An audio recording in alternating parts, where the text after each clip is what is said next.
So we are sitting here, and she is currently on her bed.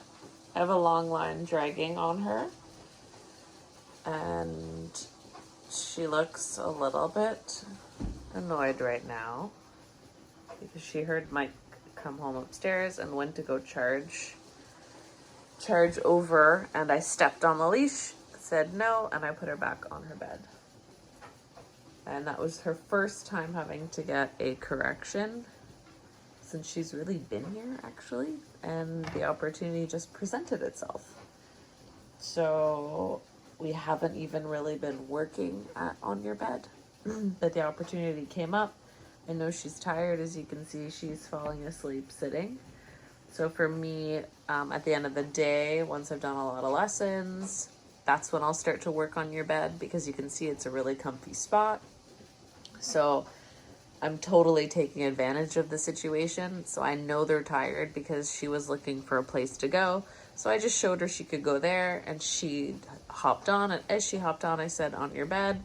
I kind of stood there and blocked her from leaving. She decided to lay down and make a nest. So it worked out perfectly. And then as soon as she started to hop off and attempt to be reactive at what she could hear upstairs, literally got up. I stepped on the leash.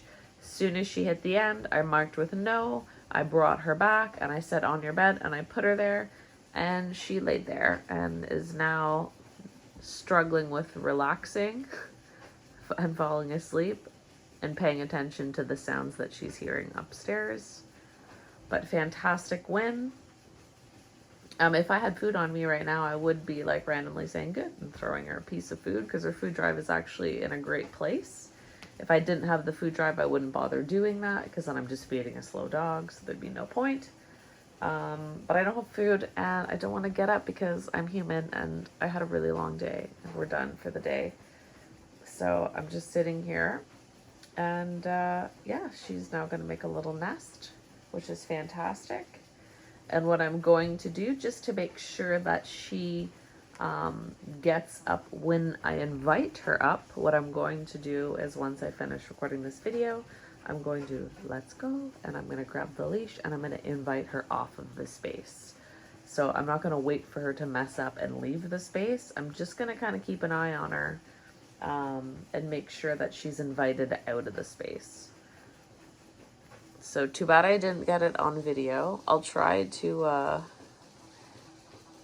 maybe if I yell up, babe.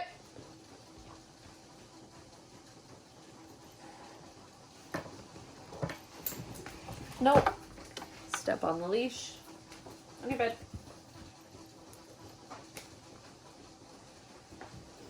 So that was a little bit of a setup, but it kind of shows you how I do that. So she's huffing, got a little huff.